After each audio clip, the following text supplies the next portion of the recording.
the star of the movie Deadpool that is coming to a theater near you 2 days before Valentine's Day, February 12th, for those who are calendar challenged. Good to see you, Ryan Reynolds. Nice to be here. Thank you, sir. You are. Welcome to the Super Bowl city of San Francisco, California. You'd never know. It feels like the Ed Sullivan Theater in here. It is freezing. Is that right? It's cold in here. What would you like me to turn things up? No. Get you something hot to I like drink it in cold. the mug? Keeps you on my toes. Is that what it is?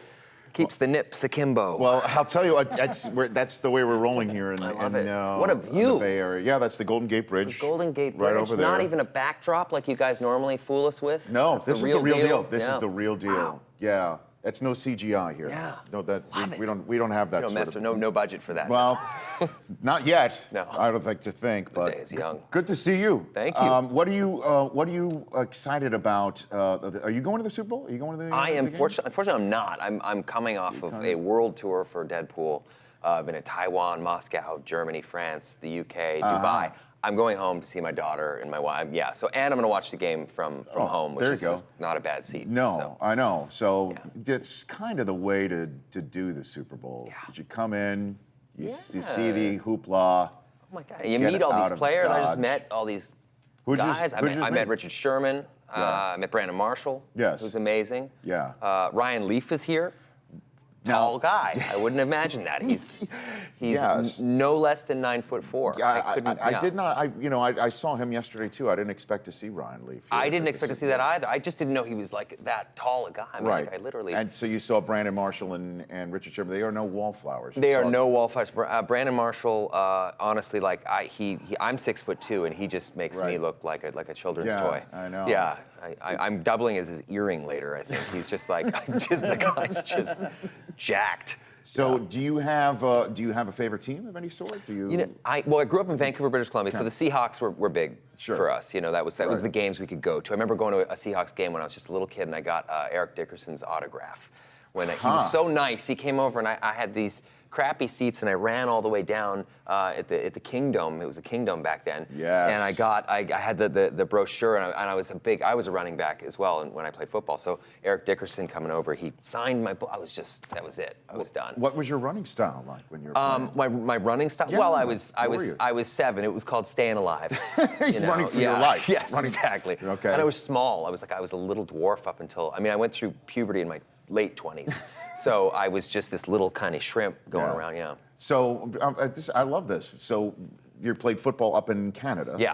Okay. CFL rules. So there's a 55-yard line. Yep. And the field is as wide as it is long. Yeah, and when you're, 8, 9, 10, 11, all the way through 14 years old, the field is like just the size of Wyoming. Yes, exactly. It's just like gigantic. So there's lots of places to run. Yeah. And you go to the old Kingdom. That was a nice roomy spot. Nice it was and cool. cozy. Yeah, big echoey built. Yeah, it was a lot of fun. So we'd go there as kids, and we watched the BC Lions, which are our local football team. BC CFL. Lions. Yeah. I like it. We had Doug Flutie on the BC Lions. Well, Doug Flutie, let me tell you something about him. Yeah. He is another guy that I guess your size in a way. I don't know when he hit puberty. No, he hasn't yet. He's still. I did see him yesterday, day. and it just seemed to me that he still doesn't shave. Yeah.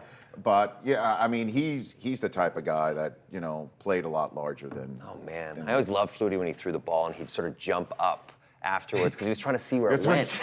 And it was but it was so great. He was such a great, fantastic player, despite all of that, Right. So Deadpool is in theaters again near you on the 12th of February. Very soon, yeah. And this is another of the X-Men series, but yet it's a comedic twist. It's an R-rated. It is an R-rated action-packed X-Men movie kind of. Yeah, he's an outlier. He's a kind of a character that for 11 years I've been trying to get this movie made, and it's been a real challenge. And finally, we had some test footage that we got to shoot that leaked onto the internet, and the fans overwhelmed the studio, and the studio kind of had to say yes, so they let us make the movie, and then the movie's quickly turned into the studio's darling. They love it now because everybody's so excited to see it. But it's just a very unique property. He knows he's in a comic book movie.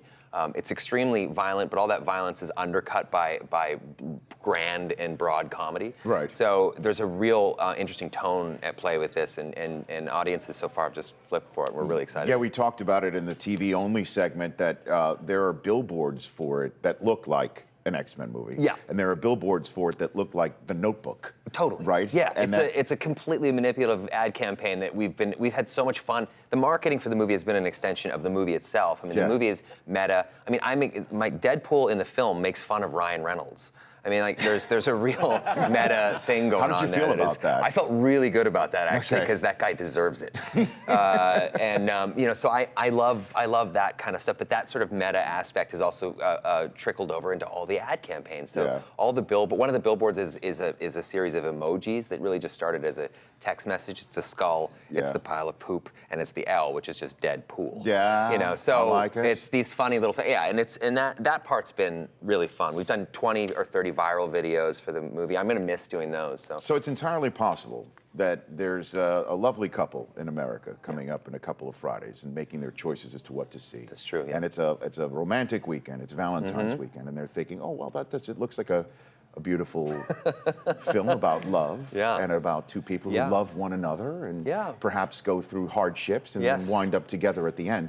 Possibly. And then they go in to watch Deadpool. And it is not what they expect. But I will say this. I will say this. When you see the movie actually there is a significant love story in the film that is what drives the character from the start to the end. Of course.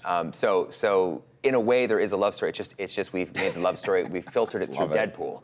Which makes it just totally. There's all sorts of subversive aspects of this movie. Yeah, and 100%. And it's going to kill it, and I'm excited for you.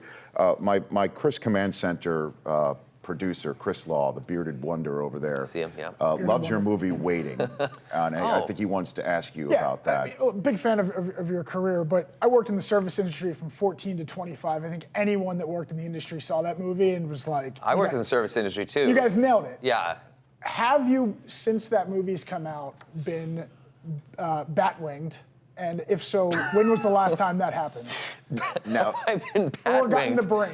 If I got bat-winged now, I'd probably end up in jail or something. I mean, it's like not that you've done it, but has someone done that to you? Nobody has college buddy. Here's the thing: maybe. if somebody does bat-wing me, I seriously hope I put it together that they're doing something from the movie and not just flinging their genitals around just mopery? in a supermarket. So that is what bat-winging involves for those who may have not seen that. There's some. It's pretty foul. Waiting is a movie that isn't shy from its beginning to end. So is there another gig that you've done that you'd want to make a movie based out of something like that? Well, look, we're on the topic of sports. I've always wanted to make a sports movie. I mean, it's like always been I would love to make a movie about baseball. The problem is that when you want to make a movie about baseball, the best movies about baseball are not about baseball. They're about something else. Well, it's usually about fathers and sons and stuff Field like of Dreams that. is a classic example, one of my favorite films. And so I would love to do something, a period piece about. There's a couple of players that I love. Like who? Well, there's a guy. Let's make a movie, Ryan. Let's make a movie right now. There's a great character way back in I think it's the 30s. Blackie Schwam was his name, and he was a guy that could have been a professional baseball player. Ended up in prison, but he was actually one of the best prison baseball pitchers ever to be in that system. He was so good that guys brought pro players by to just see if they could hit off him. I was about to say people just got arrested just so they could see how they can actually. See how he was. Yeah, and he was a really he's totally derailed by alcoholism, and it's an interesting story. So I'd love to see that. One of these days. I'd like to see that story. Yeah. So what is your favorite sports movie if you had to choose one? Oh, wow! Favorite Ryan sports Reynolds. film. If I had to choose one. I love all the baseball. Field of Dreams is definitely the top of the list. That's the tearjerker for sure. 8 Men Out is amazing. That is great. I love 8 Men Out. You know, I'm trying to think of Hoosiers is one I go with all the time. Oh, Hoosiers is incredible. Gene Hackman. Oh yeah, that's a fantastic. Because there's always a metaphor in everyday life based off of Hoosiers in some way, shape, or form. And Nick Nolte did a great job in Blue Chips. Yeah. Shaq was really very Shaq. Well, Oh, Shaq in Blue Chips was better than Shaq in like Kazam. Yes. I mean, I'm just spitballing with you. You know. Shaq does do a good job. The kids loved it. That's for sure. He was good. I'm sure. Yeah. I'm trying to think of any other. Is there any other big? You guys got any other big sports movies that you love? I mean, Rudy's great. is it. Yeah. Miracle. Yeah, The Miracle on Ice. That one, yeah, that was great. Especially since the best sports movies are when you know the ending, but you're still like, I know they're going to beat the Russians, Absolutely. but I'm on the edge of my seat. And somehow they get you on the edge of your seat. Yeah, I know. Yeah, you know the outcome. Yeah. So, Crazy. look, man, Ryan, thanks for coming on. My pleasure. I appreciate it. Thank you for having me. Congrats in advance on Deadpool. It's a great movie. People should go see it. February the 12th.